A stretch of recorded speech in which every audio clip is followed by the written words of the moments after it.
दोस्तों नमस्कार, जोहार। चलिए जानते हैं झारखंड सूबा की ताज़ा खबरों को, लेकिन उससे पहले अगर आपने अभी तक इस चैनल को सब्सक्राइब नहीं किया तो सब्सक्राइब कर लें, जिससे कि आपको झारखंड सूबा की ताज़ा खबर रोजाना मिलती रहे। सबसे पहली खबर, आद्रा मंडल में 25 से 31 अगस्त तक कई ट्रेनें रद्द। झारग्राम धनबाद एक्सप्रेस बोकारो तक ही चलेगी। बक्सर टाटानगर 31 को देरी से खुलेगी। दक्षिण पूर्व रेलवे के आद्रा मंडल में इंजीनियरिंग, टीआरडी और एसएनटी विभागों के संयुक्त कार्य के लिए रोलिंग ब्लॉक की घोषणा की गई है। यह ब्लॉक 25 से 31 अगस्त 2025 तक प्रभावी होगी। इस दौरान कई ट्रेनों का परिचालन प्रभावित होगा। बता दें कि आद्रा भागा आद्रा मेमू पैसेंजर 25 से 31 अगस्त तक रद्द रहेगी। वहीं आसनसोल आद्रा आसनसोल मेमू पैसेंजर 31 अगस्त को कैंसिल होगी। टाटानगर आसनसोल बाराभूम मेमू पैसेंजर 26 अगस्त को आद्रा से ही चलेगी। अगली खबर, झारखंड विधानसभा का मॉनसून सत्र हंगामेदार शुरुआत। सूर्या हांसदा एनकाउंटर की सीबीआई जांच की मांग। विपक्ष का सदन के अंदर बाहर प्रोटेस्ट। झारखंड विधानसभा का पूरक मॉनसून सत्र 2 दिन की छुट्टी के बाद फिर से शुरू हुआ, लेकिन जैसे आसार थे तस्वीर भी वैसे ही दिखी। सदन की कार्यवाही शुरू होते ही विपक्ष ने जोरदार हंगामा शुरू किया। रिम्स 2 और सूर्या हांसदा एनकाउंटर मामले को सदन के भीतर बीजेपी विधायकों ने जोरदार हंगामा किया। प्रश्नकाल की शुरुआत होते ही विपक्ष नारेबाजी करने लगा। इसके बाद बढ़ते हंगामे को देखते हुए विधानसभा अध्यक्ष ने सदन की कार्रवाई को दोपहर 12:30 बजे तक के लिए स्थगित कर दिया। हालांकि दोबारा भी कार्रवाई शुरू की गई, लेकिन यह कार्रवाई भी 15 मिनट ही चल पाई। अगली खबर, राज्य के गुमला जिले में बारिश से कई कच्चे घर गिरे, पुल टूटा, 40,000 की आबादी का संपर्क भी कटा। गुमला स्थित सिसई प्रखंड क्षेत्र में लगातार बारिश होने से कच्चे घर गिर रहे। बरसों पूर्व लगे पेड़ उखड़ गए। इसी बीच जैरा पुल भी ध्वस्त हो गया। डाड़ाहा से छारदा जाने वाली सड़क पर स्थित यह पुल भारी बारिश की वजह से पूरी तरह से टूट गया और इससे 24 गाँव की लगभग 40,000 की आबादी प्रभावित हो गई है। इसके चलते आसपास के गाँव का संपर्क मुख्य मार्ग से टूट गया है। अगली खबर, बोकारो में गणेश चतुर्थी की तैयारियां। 97 फीट का पंडाल और 26 फीट की प्रतिमा। 27 अगस्त से शुरू होगा महोत्सव। बोकारो के सेक्टर 4 में गणेश मंडली व्यापारी संघ द्वारा आयोजित गणेश चतुर्थी महोत्सव 27 अगस्त से 2 सितंबर तक चलेगा। इस वर्ष पंडाल का निर्माण वृंदावन के चंद्रदेव मंदिर की तर्ज पर किया जा रहा। पंडाल की ऊंचाई 97 फीट होगी और इसमें 26 फीट ऊंची गणेश प्रतिमा स्थापित की जाएगी। पंडाल को विशेष लेजर और मैकेनिकल लाइट्स से सजाया जा रहा। महोत्सव में इलाहाबाद से विशेष झांकी आएगी।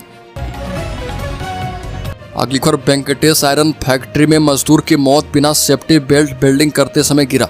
रामगढ़ जिले के बदानी नगर स्थित वेंकटेश आयरन फैक्ट्री में एक दुखद घटना सामने आई। प्रक्रिया डिपार्टमेंट में वेल्डिंग कार्य करते समय 45 वर्षीय मजदूर विजय बेदिया की मौत हो गई। गंभीर रूप से घायल होने के बाद उसे होप हॉस्पिटल रामगढ़ लेकर जाया गया। वहाँ इलाज के दौरान उसे मृत घोषित कर दिया और मौत की खबर फैलते ही सैकड़ों ग्रामीण कंपनी परिसर में एकत्र हो गए। उन्होंने 100 को रखकर विरोध प्रदर्शन किया।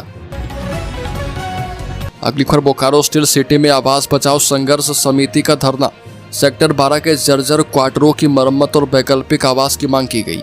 बोकारो स्टील सिटी के नगर सेवा भवन के सामने आवास बचाओ संघर्ष समिति ने 1 दिवसीय शांतिपूर्ण धरना किया।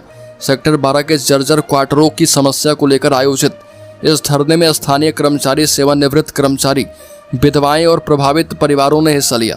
प्रदर्शनकारियों ने सेक्टर 12 के क्वार्टरों की तत्काल मरम्मत और वैकल्पिक आवास की मांग की। समिति के संयोजक ने बताया कि 5 महीने बीत जाने के बाद भी प्रबंधन की तरफ से कोई कार्रवाई नहीं की गई है। अगली खबर, जोबा मांझी ने कहा कि आंदोलनकारियों के त्याग बलिदान की कीमत पर मिला है अलग राज्य। मनोहरपुर प्रखंड के लाइलोर गांव में आंदोलनकारी सिंगराय होनहागा का शहादत दिवस मनाया गया।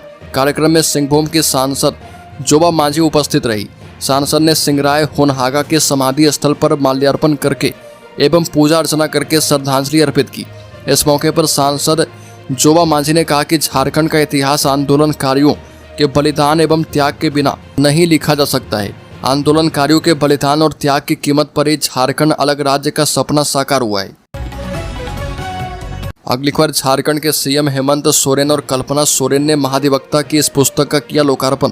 झारखंड के मुख्यमंत्री हेमंत सोरेन एवं विधायक कल्पना सोरेन ने झारखंड विधानसभा में महाधिवक्ता राजीव रंजन के द्वारा लिखित पुस्तक बाबा बैद्यनाथ ज्योतिर्लिंग देवघर का विधिवत लोकार्पण किया। इस मौके पर हेमंत सोरेन और कल्पना सोरेन ने महाधिवक्ता राजीव रंजन को हार्दिक बधाई एवं शुभकामनाएं दी। झारखंड के महाधिवक्ता राजीव रंजन लिखित पुस्तक Baba Baidyanath Jyotirlinga Deoghar a touch of the divine, दिव्यता का स्पर्श में बाबा बैद्यनाथ ज्योतिर्लिंग की ऐतिहासिकता, प्राचीनता, पौराणिकता, धार्मिक आस्था सहित सांस्कृतिक एवं वैधानिक तत्वों पर चर्चा की गई है। अगली खबर, झारखंड स्टेट फार्मेसी काउंसिल के सचिव नियुक्ति में बड़ा खुलासा। पूर्व मंत्री बन्ना गुप्ता ने अयोग्य व्यक्ति को बना दिया था सचिव। झारखंड विधानसभा में स्वास्थ्य, चिकित्सा, शिक्षा एवं परिवार कल्याण विभाग ने एक बड़ा खुलासा करते हुए स्वीकार कर लिया है कि तत्कालीन स्वास्थ्य मंत्री बन्ना गुप्ता ने जानबूझकर एक अयोग्य गैर सरकारी व्यक्ति राहुल कुमार को झारखंड स्टेट फार्मेसी काउंसिल का प्रभारी निबंधक सह सचिव नियुक्त कर दिया था। यह नियुक्ति नियमों के खिलाफ थी, जिसके कारण काउंसिल ने राहुल कुमार का फार्मासिस्ट निबंधन और ट्रिब्यूनल निबंधन रद्द कर दिया। अगली खबर, मनीष जायसवाल ने कहा कि झारखंड सरकार में अपराध चरम पर। भाजपा सांसद मनीष जायसवाल ने झारखंड सरकार पर जोरदार निशाना साधा है। उन्होंने कहा कि प्रदेश की सरकार में अपराध चरम पर है। उन्होंने आईएनएस से बातचीत के दौरान झारखंड की सरकार को दमनकारी सरकार करार दिया। प्रदेश सरकार पर निशाना साधते हुए उन्होंने कहा कि सिंगल डिजिट लॉटरी का खेल चल रहा, नशे का कारोबार हो रहा और कोई किसी पर लगाम नहीं लगा रहा, कोयला और बारूद की लूट हो रही है। अगली खबर, झारखंड विधानसभा के मानसून सत्र में सत्ता पक्ष और विपक्ष आमने सामने, जमकर हुआ हंगामा। झारखंड विधानसभा का मानसून सत्र जारी है और दूसरे दिन सदन के अंदर और बाहर सत्ता पक्ष और विपक्ष आमने सामने नजर आए। विपक्षी विधायक सूर्या हांसदा एनकाउंटर और रिम्स 2 के मुद्दे को लेकर तख्ती के साथ विरोध करते दिखे। उनका आरोप था कि सरकार जनता के सवालों से बच रही है और गंभीर विषयों पर जवाब नहीं दे रही। वहीं सत्ता पक्ष के विधायक और मंत्री केंद्र की भाजपा सरकार पर हमलावर रहे। अगली खबर, अकाउंट में नहीं आई मैया सम्मान योजना की किस्त तो तुरंत उठाएं ये कदम। झारखंड सरकार की मैया सम्मान योजना के तहत लाखों महिलाओं को हर महीने आर्थिक सहायता के रूप में 2500 रुपये दी जा रही है और किस्त नहीं आने के कारण कई हैं, लेकिन बैंक खाते का आधार कार्ड से लिंक न होना सबसे आम समस्या है। बायोमेट्रिक सत्यापन न होने से भी भुगतान रुक सकता है। आवेदन फॉर्म में गलत जानकारी जैसे बैंक खाता नंबर या आधार नंबर के कारण भी 2500 रुपये की राशि अटक सकती है। यदि आपका नाम पात्र लाभार्थियों की सूची में नहीं है तो भुगतान नहीं मिलेगा। बता दें कि एक साथ कई लाभार्थियों को भुगतान करने के दौरान सर्वर या फिर अन्य तकनीकी समस्याएं भी आ रही है, जिसके कारण कुछ लोगों का पैसा अभी लटका हुआ है। अगली खबर, वार्षिक वेतन वृद्धि के लिए शपथ पत्र देने से शिक्षकों का इनकार। विभागीय हिंदी परीक्षा में उत्तीर्ण नहीं हुए थे 3000 शिक्षक। प्राथमिक शिक्षकों ने राज्य के जिला शिक्षा अधीक्षक के उस आदेश का विरोध किया है, जिसके तहत विभागीय हिंदी परीक्षा उत्तीर्ण नहीं करने वाले शिक्षकों को वार्षिक वेतन वृद्धि के लिए शपथ पत्र देने को कहा गया है। शिक्षकों ने वेतन वृद्धि के लिए शपथ पत्र देने से इनकार कर दिया। अखिल झारखंड प्राथमिक शिक्षक संघ ने आरोप लगाया कि डीएससी द्वारा हिंदी परीक्षा पास करने के विषय को आधार बनाते हुए जिले के लगभग 3000 शिक्षकों की जुलाई महीने से ही वार्षिक वेतन वृद्धि पर रोक लगा दी गई है। अगली खबर, मरम्मत के नाम पर राज्य में बिजली कटौती नहीं करेगी परेशान। विभाग ने खोज निकाला तरीका। 33 केवी फीडर लाइन की मरम्मत को लेकर राज्य की आधी आबादी की बिजली नहीं कटेगी, क्योंकि 132/33 केवी क्षमता वाले नामकुम ग्रिड में 2 33 केवी वे बनकर तैयार हो चुका है। जल्द इस 2 फीडरों को 33 केवी लाइन से जोड़ दिया जाएगा और चार्ज कर इस फीडर से बिजली आपूर्ति बहाल कर दी जाएगी। इसके साथ ही नामकुम ग्रिड से निकलने वाली 33 केवी फीडर लाइन में जो ओवरलैपिंग है उसे भी हटाया जाएगा, ताकि गुणवत्तापूर्ण बिजली आपूर्ति करने में किसी प्रकार की बाधा न आए। इससे राज्य के करीब 6.5 लाख की आबादी को सीधे तौर पर फायदा मिलेगा। अगली खबर, संघ ने बकाया 65 लाख रुपए मानदेय भुगतान पर की चर्चा। बता दें कि पाकुड़ जिले में झारखंड राज्य आंगनबाड़ी सेविका सहायिका संघ जिला इकाई की बैठक लड्डू बाबू बगान में आयोजित की गई, जिसकी अध्यक्षता दीपा देवी ने की। इस महत्वपूर्ण बैठक में केंद्रीय पर्यवेक्षक के रूप में प्रधान संरक्षक सुशील कुमार पांडे और महासचिव राखी देवी उपस्थित थे। इस बैठक में संघ ने आंगनबाड़ी सेविकाओं को रिटायरमेंट पेंशन, वार्षिक वृद्धि, भविष्य निधि और पेंशन की सुविधा प्रदान करने की मांग की। साथ ही अप्रैल और मई 2023 के बकाया मानदेय के शीघ्र भुगतान की भी आवश्यकता बताई। अगली खबर, सरकारी चारागाह पर अवैध कब्जे का विरोध। गिरिडीह में ग्रामीणों ने किया सड़क जाम, प्रशासन ने दी है कार्रवाई की गारंटी। गिरिडीह कोडरमा मुख्य सड़क के रैम्बा मोड़ पर ग्रामीणों ने सरकारी जमीन पर अवैध कब्जे के विरोध में प्रोटेस्ट किया। प्रोटेस्टर्स ने सड़क पर टायर जलाकर यातायात बाधित कर दिया। नायक डी मौजा में 36 एकड़ सरकारी गैर मजरूआ जमीन है और ये जमीन सरकारी अभिलेखों में बंजर भूमि के रूप में दर्ज है।